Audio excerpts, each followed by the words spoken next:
Sing Goddess, The Wrath of the Fonz, Smoke Pit Fairy Tales Part 2, Chapter 16, Shades of Death.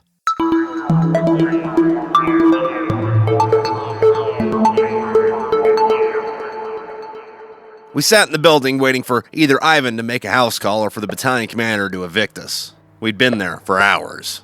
The Russians were fighting down the block, but we held our position silently. Doc and I were in a room with no view to the street, smoking cigarettes and sitting on the ground. PFC Boyce was bitching about the day. This sucks. What are we doing here? Why are we fighting for the president's wife? I mean, who cares? Russia didn't attack us. And why is the battalion commander pushing us so hard? When is he gonna have enough? We're all gonna die here. Hey, I growled at him. Yeah? How about fucking yes, Sergeant? I'm sorry, Sergeant. You're new, right? Yes, Sergeant. Then shut the fuck up. We don't know if we're gonna make it home or if Ivan's gonna gut us. Sure, I'll give you that. Yes, this shithole is brutal and you might come home with nightmares about this place because you're disgusted with it. But you fucks haven't even been away from your girlfriends for a fucking month and you're getting fucking impatient. Most of us left the States in fucking January and we're keeping cool. So shut the fuck up and quit being a bitch. Boyce didn't say anything else. We sat there through the night. No one slept. We kept our eyes open for Ivan trying to snake his way into us. Dawn spread its saffron robe over St. Petersburg. Ivan let out a massive war cry and hit us like Mike Tyson's fucking punching bag. Fire erupted on both sides of the street. Ivan stopped caring about casualties and flooded us with men. Mechs walked over the rooftops, smashing buildings the Marines were shooting from. The battalion slung every ounce of lead we had. I usually had my weapon on semi, but the wave of men rushing us was too great and we put all of our guns on full auto. We were running out of ammo. We would shoot a soldier and he would fall to the ground, and like a hydra, 3 more would run up over him. We're falling back to the bivouac. McMillian shouted. What? McMillian stood by the back door. Colonel caught it over the radio. We're getting our asses kicked. Come on, let's go. I looked at Doc and shook my head. He could see the hate in my eyes. It's better than getting stabbed until they think you're dead, man. Doc said, following the squad. I emptied my magazine out the window and reloaded my AK, running after them. One of McMillian's Marines took a round to the back of his shoulder. A fountain of blood gushed from his chest. We didn't have time to pick him up. Doc and I each grabbed one of the shoulder straps on his flak jacket and started dragging him. He left a trail of scarlet behind him. A Daedalus landed on the rooftops. Its feet straddled the buildings over the street. It fired its cannon and machine guns behind us to give us cover. Ivan ran right through the lead rain. Soldiers fell, but their comrades ran right over them, chasing us like wolves after prey. Doc and I kept dragging the moaning Marine. Other Marines had bleeding men on their shoulders, rushing as fast as they could. Platoons of Marines would stop and fire at Ivan long enough for the men to get by with the wounded, then would turn and retreat. Another platoon would take their place. We shuffled over the bridge and river that moated our buildings. Doc and I packed the man we drugged from the front into the aid station and ran back to the bridge. Marines with heavy machine guns sat on the tops of the houses. Fire spat from their muzzles, cutting the advancing Russians down. The mortarmen dropped the bombs in their tubes and shrapnel rained on the enemy. When Ivan got to the bridge, there wasn't enough of a break in the metal we sent for them to funnel into our gates. Lance Corporal Toon was taking cover by the bridge. He popped up and shot a Russian, then fell back for cover. A couple of soldiers made it past the machine gun fire onto the bridge. Toon shot one of them in the chest. The other soldier lobbed a grenade at the gate and dragged the wounded Russian away. The grenade punched Toon in the chest as he popped back up to fire. It exploded before Toon had a chance to look down. 2 Marines from another squad dragged what was left of him off. I ran from position to position, taking photos of what I could and shooting when I saw Ivan. We eventually halted them at the bridge. The smoke cleared, but there was still pop shots until early the next day. Division passed down that there had to be a company on watch at all times. We got put into 8-hour shifts of looking over the river for Ivan. We could hear him over there, but he was careful not to let us see him. McMillian grumbled that this was all bullshit. I sighed and looked over the river. We were huddled in a house. Bama had a machine gun propped up as he slowly scanned left to right and back. If Ivan showed his face, Bama would end him. I know, man, I told McMillian while lighting a cigarette. I mean, Marines? Retreating? Marines? Fucking disgraceful. We didn't retreat. We just fell back to a defensive position. I mean, it's not like we own property here. It's still bullshit. A squad of Marines from Gulf Company walked into the room. We nodded at them and left. McMillian told his squad, Hey, get some challenge sleep. Make sure you're good on ammo and all that good shit. The squad said aye, Corporal, and walked to their sleeping area. You wanna go see what Fonz is up to? Sure. We found the Fonz outside the company's command post, playing a metal song on a guitar. It had a silver bridge and a deep tone. Hey, where'd you find that? Some dude's house. Spoils of war. Fonzie stood up and hugged us, guitar in hand. It's good to see you guys. Let's go inside. Fonzie led us into the house where the headquarters Marines slept. There wasn't enough left of the walls to keep the wind out, but the couch was comfortable. That's an interesting rug. I stared at the bright purple carpet. Yeah, it really ties the room together. Whoever lived here seems like they were interesting. I found a guitar in a closet. Fonzie put the 6-string in a case. Cool. So how you guys doing? Nah, this place is a fucking disaster.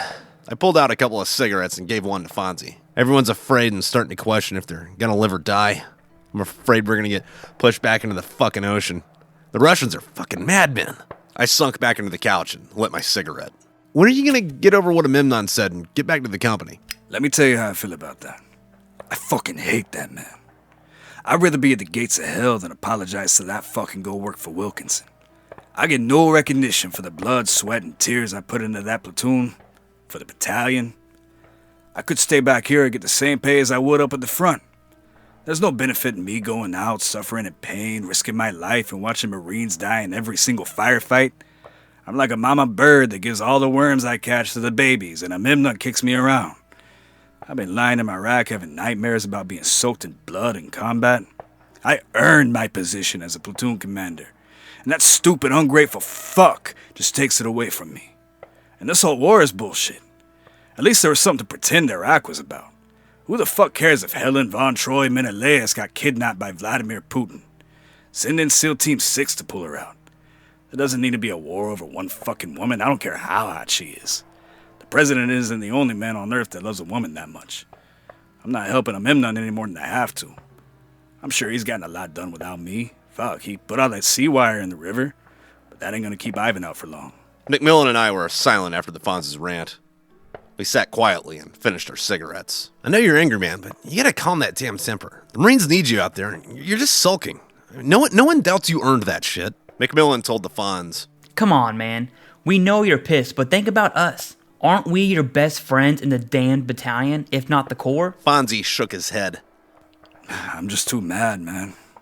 He treated me like I was a fucking boot, and he made me a disgrace to the battalion. You guys get going. I'm sure you can hold off Ivan. With that, McMillian and I left. Lieutenant Toshi found us on the way back to our bivouac and told McMillian to come with him to the CP. I went and laid down. I was worn out and fell asleep as soon as I closed my eyes. I woke up to Doc shaking me and swung at him out of instinct. Doc dodged the punch. Chill out, dude. It's me. I rubbed my eyes. Sorry, man. What's up? The sun was setting, and it was starting to get cool out. The rest of the squad was packing their rucks. We're going out. What? I shook my head. I wasn't fully awake yet.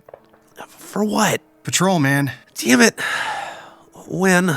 An hour. Get some chow and make sure your shit's ready. An hour later, 1st Platoon stood under the outpost by the bridge. The Marines on watch were wide awake. They watched for Ivan with a falcon's eyes, armed to the teeth.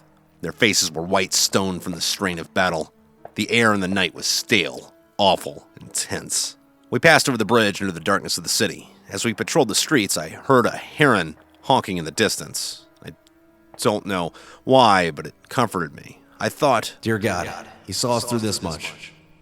Please still be gracious. Bring us home safe. after we'd been out for a while, stalking through the night, we heard someone running towards us. We hunkered down. It was only one person running down the street.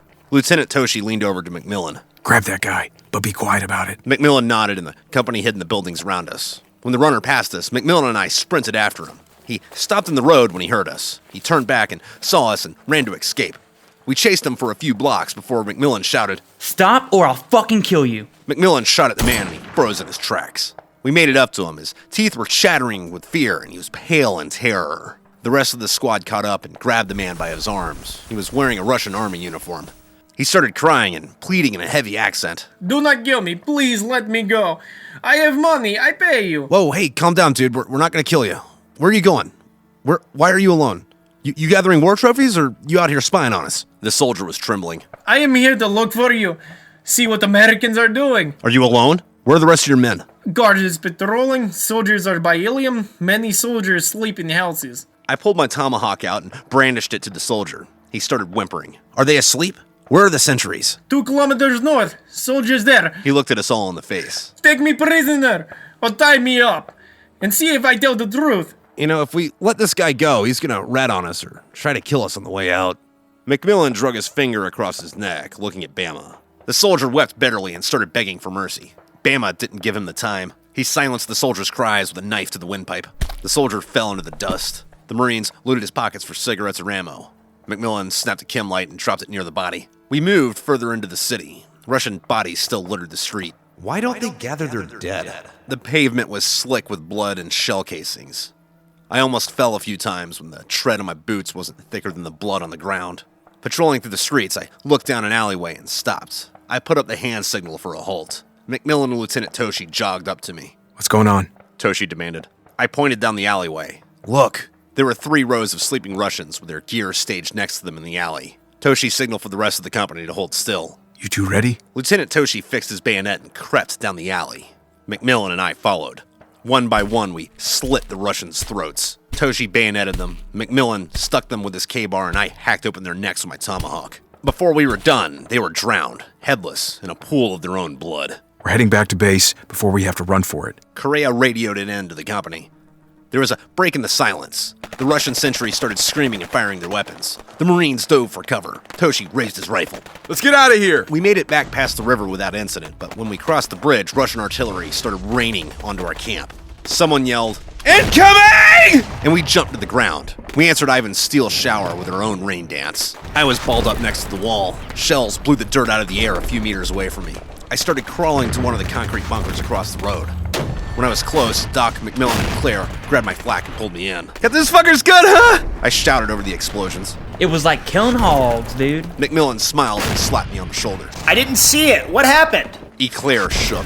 Ivan's fire watch wasn't doing their job, and me, Hank, and the XO put down a whole platoon in their sleep. Dude, epic. Fuck Ivan, man. Lieutenant Wilkinson called McMillian over the radio. McMillian answered. "Send your traffic." Ivan's running up the street in force. We think they're going to charge the bridge when the arty's up. Roger that. McMillian put away the radio and looked up at us. The bunker was filled mostly with his squad. Fix bayonets. The sky stopped raining Russian steel. Ours kept firing away. Troops poured over the bridge. Our machine guns cut most of them down before they even made it to the middle. The Marines scurried to wherever we could see Ivan to send him hate mail. Our group ran up to the second floor of a house 3 or 4 down from the bridge. We didn't fire at the bridge. There was enough soldiers in the adjacent building. I shot one soldier through the helmet. When he hit the deck, his brains oozed out. We fought them for about 30 minutes before the Daedalus slammed into the ground across the river. They stomped on the Russians they could and shot the ones they couldn't. The battalion was ordered to cross the bridge and the river and hunt down Ivan. The Russians were still firing at us. A Russian knight tackled one of our Daedaluses and they fought with their mechanical fists. I ran with Fox Company's first platoon on the Iron boxing match.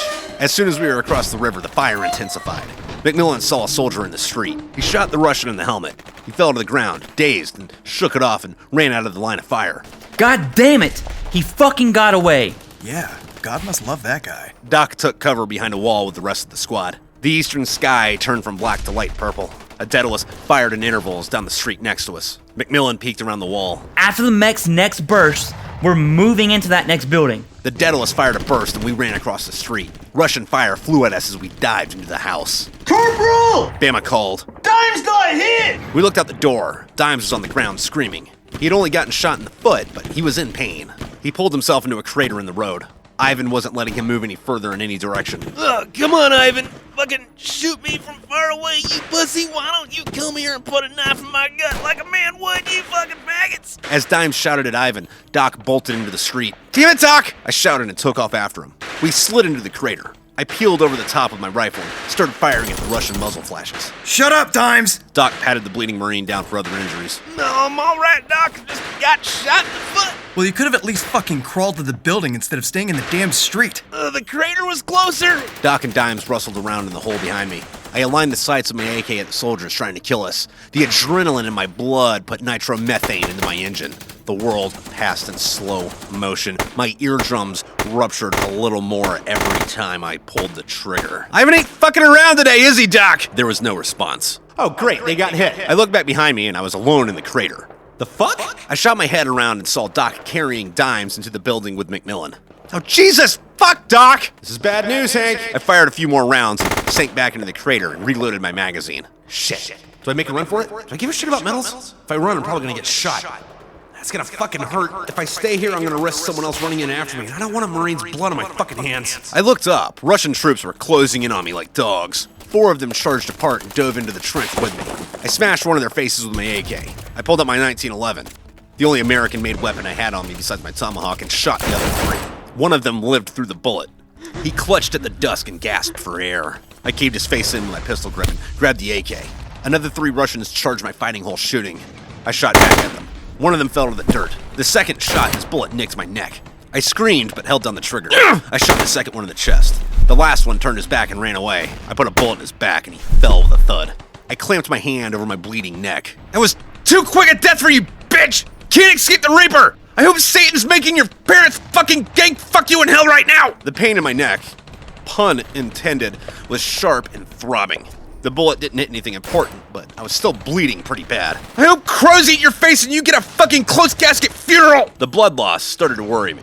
I loaded my last magazine. I fired off the rest of my AK rounds and slung the weapon. McMillian! I held my pistol in one hand and my axe in the other. The squad was shooting towards the Russians that were closing in on me. Any of you fuckers! Doc ran out to the crater. The Russians were closing in on me like jackals. He sprayed out a full magazine and laid down the first rank of Russians around us. Why am I always saving your ass? McMillian called from his position. I'm throwing frags. I half-heartedly gave McMillian a thumbs up.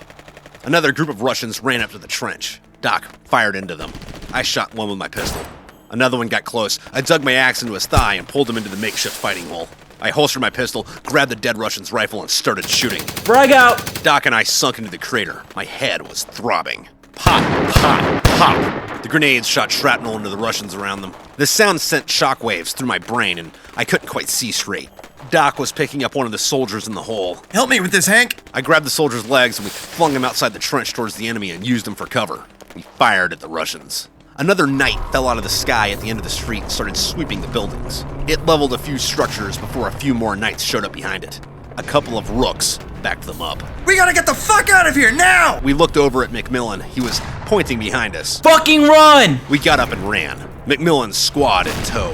My head was splitting in half. There was daggers behind my eyes. The company ran back across the river. When we were safe, and I use that term very loosely, Doc put ointment and gauze on my neck. McMillian counted his Marines. Oh, we're fucked, Doc. They're gonna stomp us out and push us back to the fucking ocean. Then when we load into the AAVs, they're gonna pick us off like it's fucking duck hunt. I don't wanna fucking drown while I don't have enough blood to know what's going on, man. Doc finished mending my wounds. You know, you really need to quit bitching. Doc lit a cigarette. Doc, we're fucking fucked. And your complaining isn't helping anyone else. Fuck off, Doc. I rubbed the area around the cut on my neck. Doc pulled up the sleeve on my arm and put his cigarette out on my skin. Fuck, dude! Snap out of it, Hank. He shoved my AK into my chest and ran to help a Marine who was dragging his bleeding friend. I knelt up and looked at the bridge next to McMillian. There's too much shit in the river. The sea wire won't let Ivan over it. McMillian tried to reassure himself. Yeah, I agreed sarcastically. Our end of the bridge had 2 bunkers on the end, each with 50 caliber machine guns. They had been keeping Ivan off the bridge, striking soldiers down like lambs at the slaughter. The enemy mechs were being held back by Daedaluses. One of the rooks bore down on our position only to get peeled in half by an F-18's 500-pound bomb. But before it fell out, it let out one of its 125mm rounds. It obliterated one of the gun nests. McMillian and I were behind the other bunker.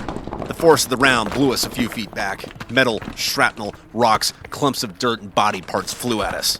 McMillian and I hit a destroyed wall with a thud and a crack. I laid on the ground, moaning. You alright, man? Yeah! I coughed up a speckle of blood. There was a cloud around us, blinding our vision. The ringing in my ears was louder. I tried to rub my eyes. It feels like God just bitch slapped me. There weren't any big holes, but all of my exposed skin stung, and I was bleeding from a million tiny cuts. McMillian wasn't looking any better. You alright? McMillian pushed himself to his feet and held the wall. I think so. His eyes widened. Oh, fuck. Ivan was storming the bridge. Soldiers ran up to the other machine gun nest. They sprayed it down and stuck their bullets and bayonets into the Marines in the hole, spilling their brains and innards into the dirt. Fall back! Fall back! We ran to the next line of buildings behind us as fast as our legs would take us. Bullets danced in the dirt around our feet. We dove into a building and immediately started throwing everything we had at Ivan. Bullets, grenades, fucking rocks, everything. Our building didn't have a complete wall to protect us. There was a gaping hole in the side. Ivan tossed in a grenade. Doc Little hit it with his rifle like it was a baseball and it went flying back to the Russians. The grenade hit a soldier in the face before it exploded. It turned him and his friend into hamburger meat. My Doc was firing at Ivan when he took a round to the flak jacket. He fell to the ground and coughed and wheezed. I crawled over to him, took a hold of his flak jacket, and drug him to the backside of the house. You good? Yeah, just got the wind knocked out of me. I gave my canteen to Doc, and he took a sip. I'd be worried too if I thought I would just die and the pain would be over. Doc looked up at me with fear in his eyes. I put my hand on his shoulder. This shit's gonna fucking hurt. Doc shook his head. Yeah, death would be easier.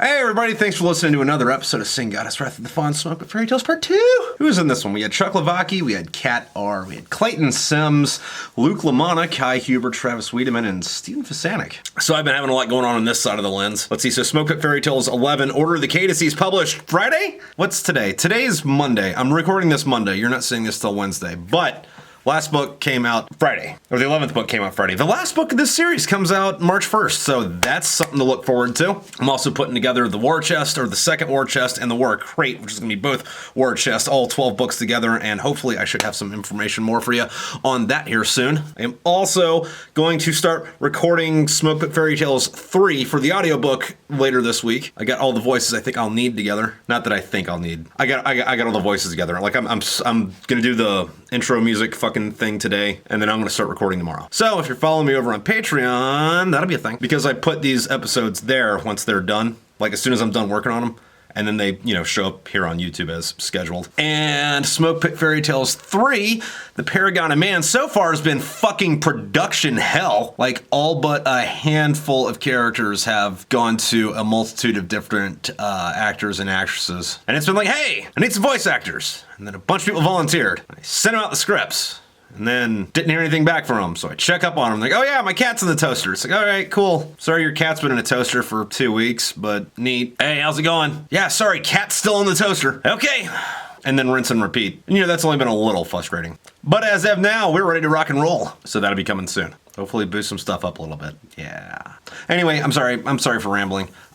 If you guys want to not have to, these are words that I am saying. If you guys don't want to wait for me to read for these, you can go get the books off of Amazon, or you can get the War Chest off my site, which is the first 6 books of this series in a ammo can. And it's got stickers and cards and like a patch in it. And then the second ammo can, or the second War Chest, the War Chest Mark II, I'm not calling it Electric Boogaloo. Sorry, not sorry. But that'll have the second 6 books. The last 6 books. It'll have the last 6 books. So it'll be bing and boom. And then I'll also have like a crate that's got both War Chests inside of it that I don't think anyone's gonna buy, because it's gonna fucking beef $600, because you gotta ship a block of wood this big, and the post office is not gonna like that. But hey, we'll see what's up.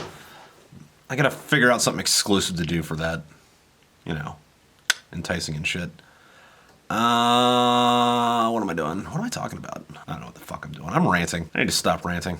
I'm sorry, guys. My brain's been full of fucking fuck. Because, I don't know. I fucking finished, this last book, in December, right? I think it was in December anyway. It might have been earlier, January. But I've been just fucking trying to get this fucking third one together, because both of the last 2 books, like, I'm trying to learn from my lessons. The first book and the second book. Like, there was a lot of people that I was like, all right, yeah, just get me your voices, chapter by chapter, and we'll roll as it goes with it. And then someone always falls out like halfway fucking through. So I decided, hey, I'm gonna have everything I need before I start, so I can rock and roll and just punch through this whole fucking thing and not have to wait on anybody, because I'll have it done beforehand. And yeah, no, it was just as frustrating doing all that on the back end than it was doing it, though it is just a little bit stressful, a little bit less stressful, because like in the production, I'm not just fucking up the wait time for Patreon and YouTube, I'm just fucking it up for Patreon. Though we still will be a little bit early over there, because hopefully these chapters will start rolling out next week over there.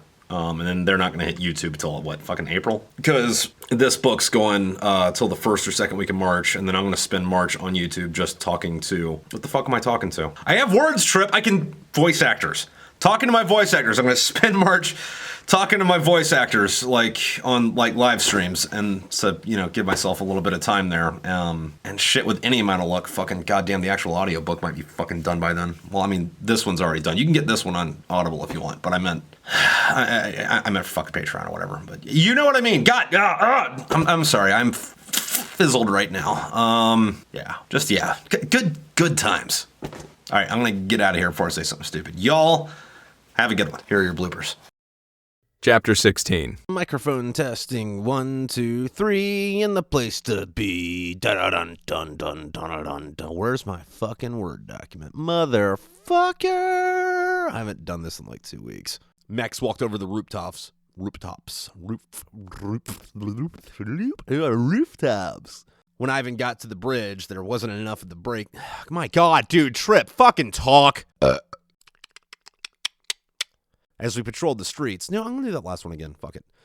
An hour. Get some rest and make sure your chow Get some rest and make sure your chow's ready. You gotta have that chow to go out on patrol. Chow's continuous. He silenced the soldiers' cries with a knife. What the fuck is that? The adrenaline in my blood put nitromethane into my engine. Okay. The sound shint. The sound did not shint.